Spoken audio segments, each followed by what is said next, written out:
Welcome you all on my YouTube channel Shubh Online Classes. In this lecture, I discuss with you important MCQ examination series for upcoming Army Public School PGT Commerce.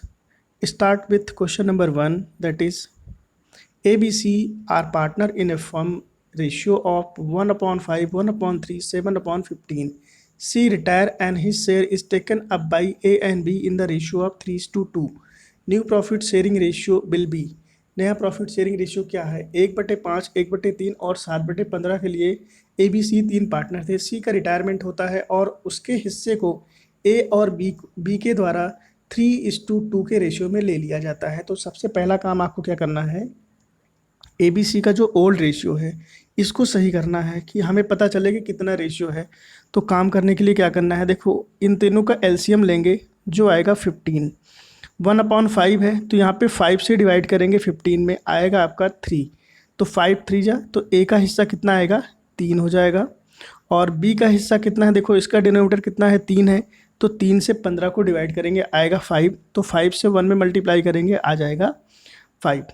यहाँ पे तीसरा जो partner है 7/15 उसका already है, तो यहाँ पे कोई चेंजेस नहीं है, ये 7 हो जाएगा। तो यहाँ आएगा ओल्ड रेशियो 3:5:7। अब यहाँ पे बात की जा रही है कि ये जो पार्टनर है सी वाला वो रिटायर कर रहा है, 7/15 इसका शेयर है, उसके शेयर को ए के द्वारा 3/5 में लिया जाएगा और बी के द्वारा 2/5 में लिया जाएगा। तो ये वाला किस तरीके से करेंगे ये समझ लेते हैं। तो इसके लिए काम क्या करना पड़ेगा, 7/15 जो सी का शेयर है उसमें मल्टीप्लाई करेंगे पहले ए वाले हिस्से को 3/5 को, तो यहाँ आ जाएगा 21/75। और ए का जो हिस्सा जो मैंने अभी जस्ट कैलकुलेट किया था वो था 3/15। यहाँ पे एलसीएम कितना आएगा, 75। तो यहाँ पे देखो इसमें 75 को 75 से डिवाइड करेंगे 1 आएगा, तो यहाँ पे कोई चेंजेस नहीं है, तो ये हो जाएगा 21। और यहाँ पे रेशियो इस वाले के साथ में क्या बनेगा, 15 से अगर हम 75 को डिवाइड करेंगे तो आएगा 5। तो 5 × 3 = 15। इसका जो टोटल आएगा वो हो जाएगा 36/75। ये हो जाएगा ए का हिस्सा 36/75। अब बी का निकाल लेते हैं। बी के हिस्से में क्या मिलेगा, एक सी का जो शेयर है वो था इतना, उसमें जो सी वाला पार्टनर है उसका हिस्सा है 2/5, हो जाएगा 14/75 प्लस इसका जो ओल्ड शेयर था वो था 5/15। यहाँ पे एलसीएम 75 हो जाएगा, यहाँ कोई चेंजेस नहीं है, यहाँ पे हो जाएगा 25। तो आएगा कितना, 39/75। ए का कितना आया था 36/75 और बी का आया है 39। तो यहाँ पे देखिए एलसीएम किस तरीके से निकलेगा, 36:39, ये आएगा इसका आंसर। अब देखो ये वाला कोई ऑप्शन तो इसमें दिख नहीं रहा है, तो इसको काम क्या करते हैं, हम इसको छोटा कर लेते हैं। 3 से इसको डिवाइड करेंगे आएगा 12 और दूसरे वाले को डिवाइड करेंगे तो आएगा 13। तो यहाँ पे क्या आ रहा है आपका 12:13। ये आपको कौन से ऑप्शन में दिख रहा है, ऑप्शन नंबर डी। तो इसका जो सही सोल्यूशन होगा वो हो जाएगा option number D is the right answer. Next question है, adjustment entry for rent received in advance would be. Adjustment entry करनी है अगर रेंट रिसीव्ड हुआ है एडवांस में। तो सबसे पहले इसको समझ लेते हैं, रेंट रिसीव्ड अगर एडवांस में होता है तो बिजनेस में एसेट बढ़ जाती है क्योंकि कैश इंक्रीज होता है, बदले में हमारी लायबिलिटी भी इंक्रीज होती है क्योंकि हमने किसी से पैसा अगर एडवांस में लिया है तो बिजनेस की लायबिलिटी क्रिएट हो गई है। तो जनरल एंट्री हो जाएगी cash account debit to rent received in advance account. तो इसका जो सही आंसर ऑप्शन होगा वो ऑप्शन नंबर ए हो जाएगा, that is cash account debit to rent received in advance account. Question number 3 है, the minimum amount called on application for issue of share is dash of face value.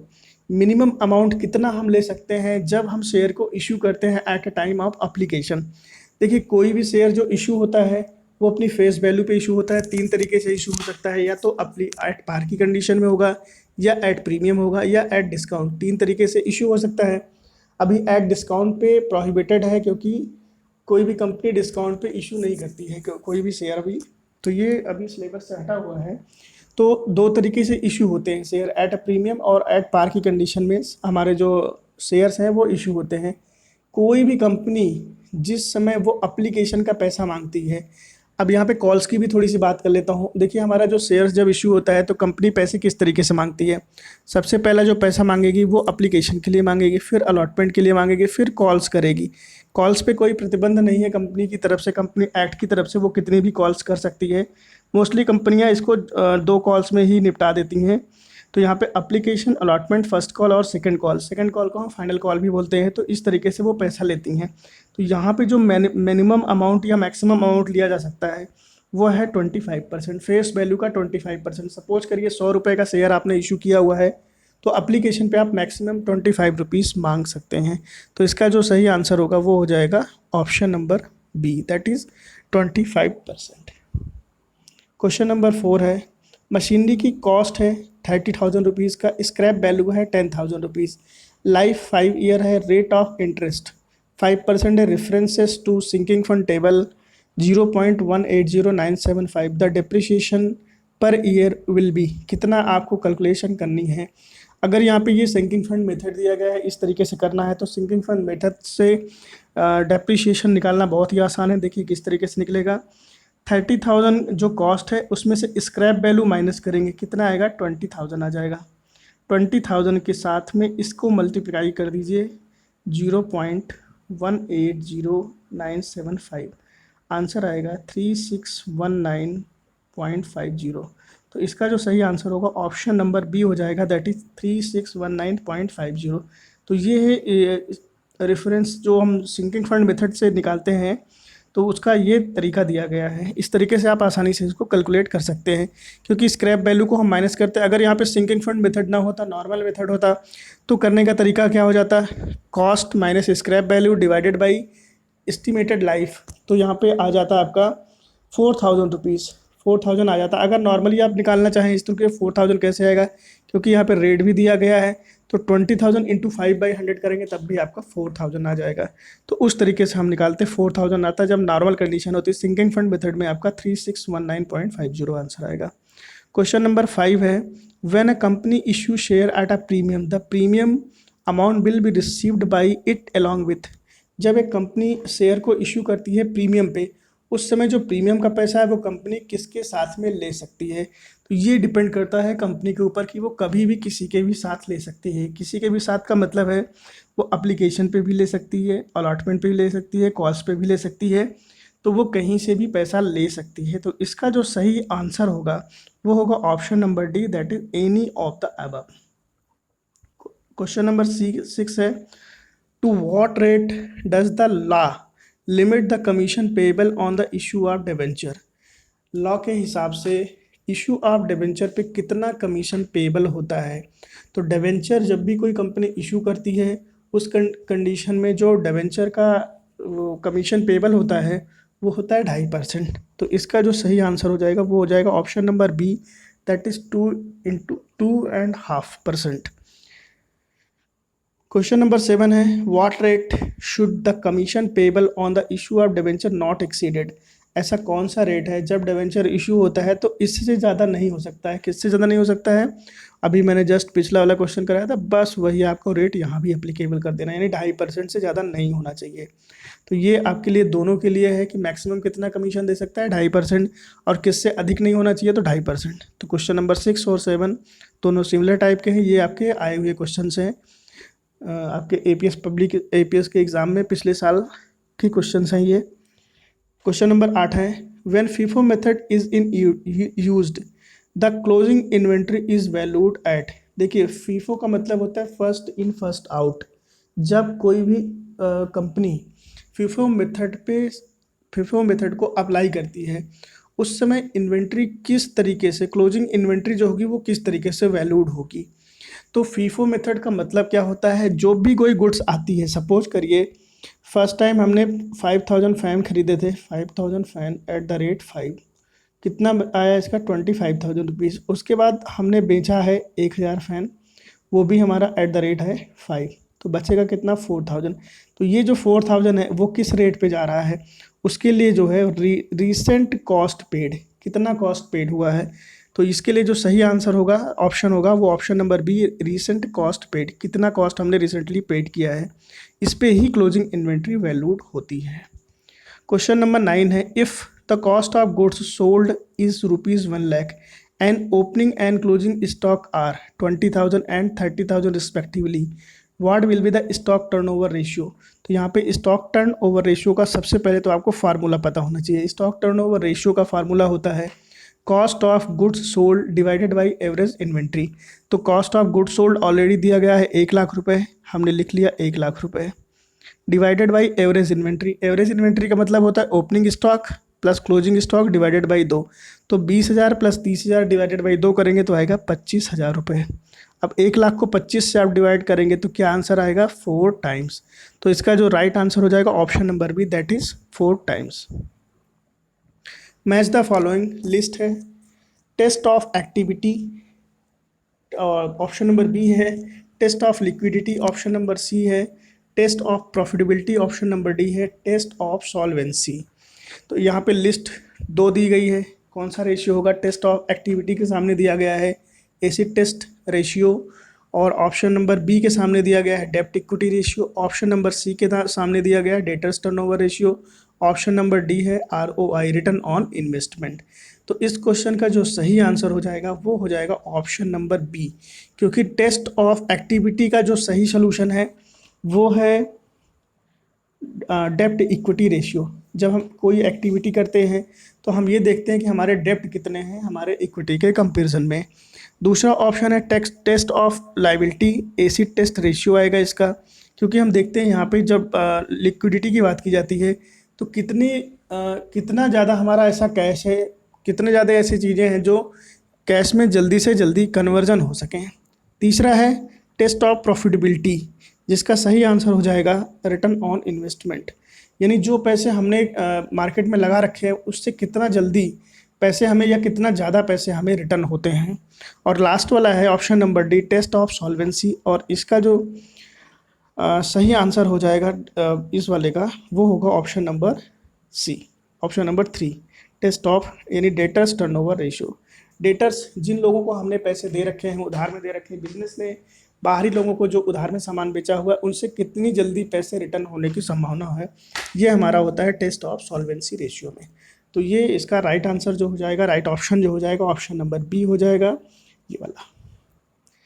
Question number 11 है if at an annual general meeting no auditors are appointed और reappointed. एक annual general meeting में कोई auditor appoint नहीं होता है या कोई ऑडिटर अपॉइंट हो सकता है, इस कंडीशन में हम क्या करेंगे, the board of director appoint a person to fill the vacancy. क्या कोई बोर्ड ऑफ डायरेक्टर कोई किसी भी इंसान को अपॉइंट कर सकता है वो वैकेंसी फिल करने के लिए या वो प्लेस फिल करने के लिए। The union government appoint an auditor, union government appoint करेगी अपनी तरफ से एक ऑडिटर का। द मैनेजिंग डायरेक्टर, क्या मैनेजिंग डायरेक्टर अपॉइंट करेगा। An extraordinary meeting is called, क्या कोई एक्स्ट्रा ऑर्डनरी मीटिंग कॉल होगी। तो इसका जो सही आंसर हो जाएगा वो हो जाएगा option number A, the board of director appoint a person to fill the vacancy. Vacancy हाँ, कोई भी बोर्ड ऑफ डायरेक्टर जो होगा वो अपॉइंट कर सकता है, उसके पास ये अथॉरिटी होती है कि वो किसी भी ऑडिटर को अपॉइंट कर सकता है, किसी भी पर्सन को एज ए ऑडिटर अपॉइंट कर सकता है। क्वेश्चन नंबर 12 है in which year the chartered accountant act was passed. कौन सा ईयर है जब तुम्हारा चार्टर्ड अकाउंटेंट एक्ट पास हुआ था। क्वेश्चन नंबर 12 है, देखिए चार्टर्ड अकाउंटेंट एक्ट का मतलब क्या होता है। एक्ट जब पारित हुआ था उस समय ये एक ऑटोनॉमस बॉडी है, आपको पता ही होगा, और इसका जो हेड ऑफिस है, हेड क्वार्टर है वो न्यू दिल्ली में है, और इस समय इसके जो चेयरमैन है वो हैं अतुल कुमार गुप्ता जी, जिनका अपॉइंटमेंट हुआ है 21 फरवरी को, 12 फरवरी 2020 को हुआ है, और ये सेशन जो टर्म है इनका वो है 2020-2021 के लिए इनका सिलेक्शन किया गया है। ये एक एक्ट है जो प्रोविज़न रेगुलेट करता है और फॉर्मेशन करता है सीए के बारे में, और इस एक्ट को पारित किया गया था 1949 में। तो इसका जो सही आंसर होगा option number C, that is 1949। Question number 13 है was determined the duty of an auditor of a partnership firm. एक ऑडिटर की क्या ड्यूटी होती है एक पार्टनरशिप फॉर्म के लिए। The partnership act, the partnership deed, the agreement entered between the partners, partnership and auditor, और लास्ट ऑप्शन है इसका relevant provision of the company act.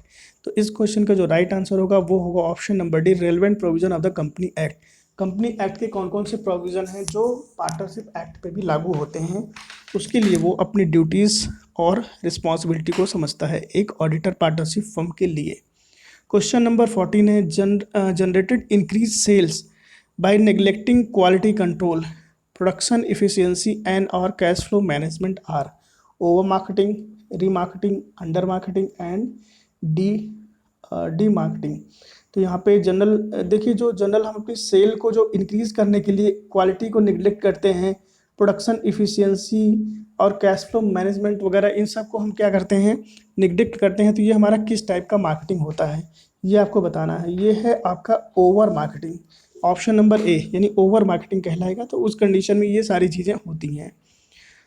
Question number 15 है, market orientation is a technique of selecting. क्या market orientation जो है एक technique है selecting का?